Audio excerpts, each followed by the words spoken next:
Hi YouTube, Christian Brindle here, host of the ever-popular The Everything Medicare Podcast, author of 3 insurance-based books, and owner of Christian Brindle Insurance Services.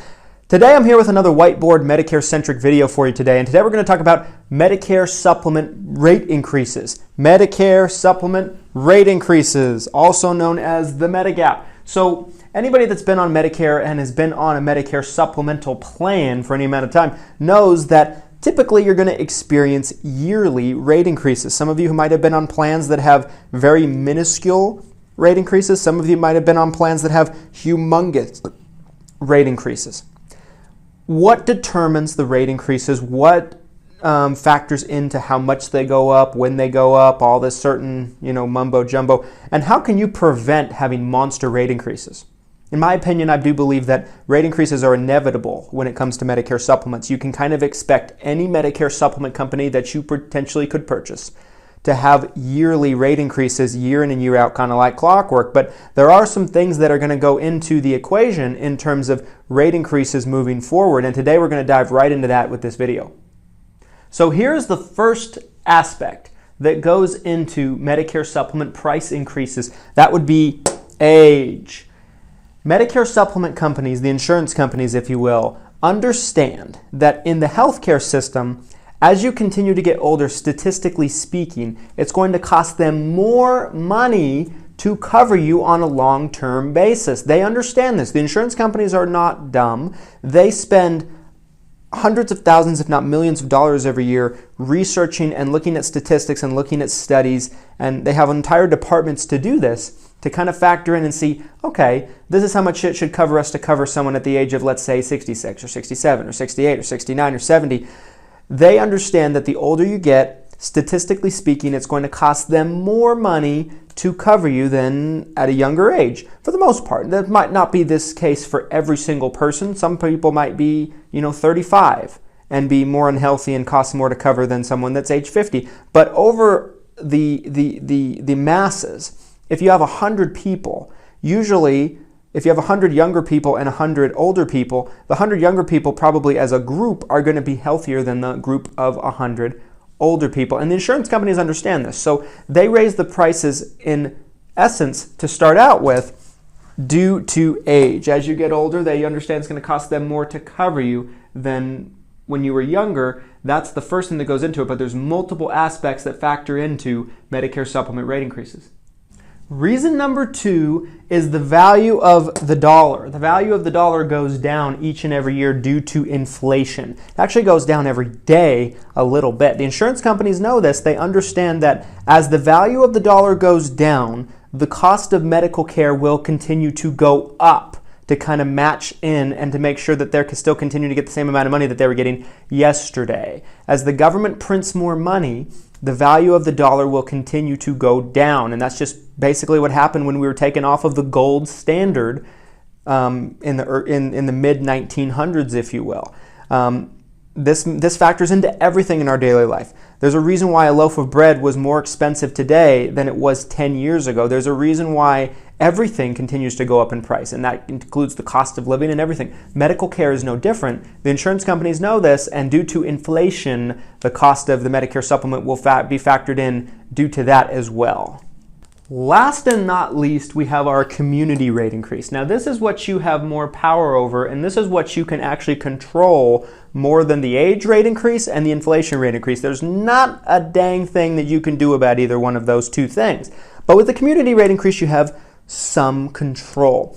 Basically, what the community rate increase means is if you and 100 other people are on a Medicare supplement plan, the cost average of your claims as a whole is going to determine how much the price will go up for all of you on the community rate increase side. So when your rate increase takes place, let's say it's $10 a month, it's going to be partially due to age, it's going to be partially due to inflation, and partially due to community. It's typically going to be a multitude of different things that are factored into the rate increase. It's not usually just one thing or another.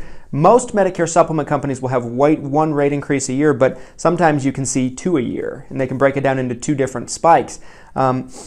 Usually, with community rate increases, this can be controlled and prevented quite a bit if you're being wise and picking the right plan. You want to make sure that you're in a group And depending on the size of your insurance company, this could factor into nationwide. You're becoming part of this group of people that are on the plan with you nationwide.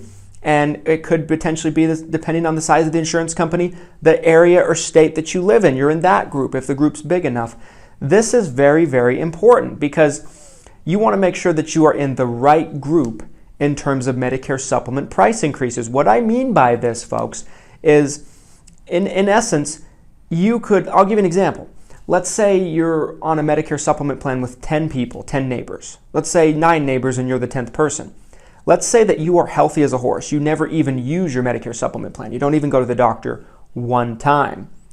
However, let's say your 9 neighbors that are on the same plan with you with the same insurance company are sick as can be. They have chronic problems and they're using their plans all the time, and they rack up the bills, they rack up the claims in the eyes of the insurance company. Well, your rate increase due to the community rate increase is going to be the average of all of your claims put together, and you'll all get the same rate increase. And it might not be fair, but it's the way that it is. Life is not exactly fair, especially when it comes to rate increases. So there's a couple different ways that you can manage these rate increases going forward, and we're going to talk about that right now. The first thing that you can do is pick blue chip insurance companies, as I like to call them. In the stock market, if any of you have ever invested in the stock market before, you know that there are typically stocks that are looked at as blue chip stocks. They're almost like the best of the best companies on the stock market that you can invest in. Very little chance of losing money or the company going bankrupt. Blue chip stocks, and we're going to call these blue chip insurance companies. I cannot mention any specific insurance companies by name because I'm an independent broker. I represent multiple different insurance companies, and it would make it seem like I'm favoring one over the other unfairly. But typically, the way I would categorize a blue chip insurance company is a large insurance company. Typically, it's going to be an insurance company that you have heard of before. It's going to be an insurance company that is a household name. They're going to have a lot of members, and they're going to have a long history of good rate increases. Typically, I tell people you want to have under 10% history rate increases. 5% or under is the best case scenario. That's probably the best you're going to be able to find, in my personal opinion, for the most part. And I'm talking about 5-year histories, 10-year histories, maybe even 15 or 20-year histories if you're working with the right insurance company. Make sure you're working with a blue chip insurance company. Typically what happens in the industry is the cheapest and least expensive Medicare supplement companies are usually names that you have never heard of before. Now, I'm not saying you want to pay top dollar for a Medicare supplement if you don't have to. You want to get a competitive price. But that being said, you want to make sure that you're getting a competitive price, but also with a good insurance company. Sometimes these bottom of the barrel insurance companies that you might have never heard of, before, that throw out these little tiny prices, they are only doing so in order to rope in somebody, have them basically reach out to somebody that's going to get the lowest price, and then in year 2, 3, 4, they're going to have 15, 20, 25% rate increases going forward, and that's where they really, really hammer you. It's not a bad idea to pay $10 a month more for the same plan, but you have a 5 to 8% rate increase average over the long haul. So that's the first thing that you can do in terms of making a good decision. Reason number 2, picking the right plan. What I mean by this is it's not just the insurance company that determines the community rate increase. It's also the plan that you're on. And if you've watched this video, I assume that you probably know about Medicare supplements known as Plan F, Plan G, Plan N, to kind of give you a few examples. A plan like a Plan F isn't, for example, is not taking on any new customers in terms of people that were eligible for Medicare starting January 1st of 2020 going forward. That was a change that happened January 1st of 2020. Medicare supplement companies can't accept people on a Plan F that were eligible for Medicare starting January 1st of 2020 going forward.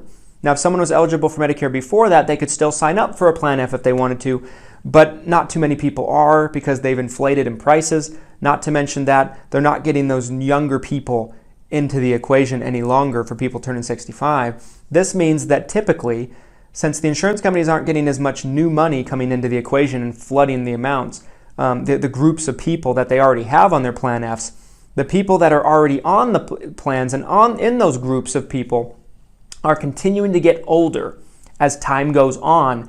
This means that the insurance companies are having to pay out more money for claims typically over the masses, and it's going to affect everybody's rate increases in a negative way. I think the best plan you can be on if you're just thinking about rate increases is a Plan N. And the reason for this is because starting in January 1st of 2020, the plan known as Plan G, and it's been very well documented, started to participate in a program called Guaranteed Issue. What Guaranteed Issue means is if someone's on a Medicare Advantage plan and let's say they get canceled, a plan pulls out of the market and they cancel everybody, or maybe they're on a retirement program and the retirement program pulls the plug and cancels every single person on that retirement program. Basically what that means is that person, if they're on Medicare, is able to pick up a plan that accepts guaranteed issue people with no health questions, no underwriting. It's a straight shot. Typically, people, if that want to change from one Medicare supplement to another, have to go through health questions, underwriting, in order to qualify, similar to life insurance. And that kind of keeps the rates down for the people on those plans because it keeps unhealthy people from coming in as much. With plans that are accepting people with guaranteed issue, they're getting a ton of unexpected, unhealthy people flooding into these groups of plans, and it affects everybody's rate increases negatively. This will make Plan G rate increases raise as the years come. Plan N does not accept people with guaranteed issue, so it's going to be the best case scenario in terms of rate increases over the long haul, at least in this new decade in the 2020s. Now, the danger with the Plan N is it charges an up to $20 doctor copay every time you see a doctor. And it also charges a $50 emergency room copay. But the doctor copay is the main problem. So if you're unhealthy and you're seeing doctors regularly, maybe once a week or twice a week or maybe a couple times a month, that up to $20 doctor copay can add up very, very quickly. So in some situations, I tell people it's still might be potentially better to go with a Plan G because a Plan G does not charge those copays.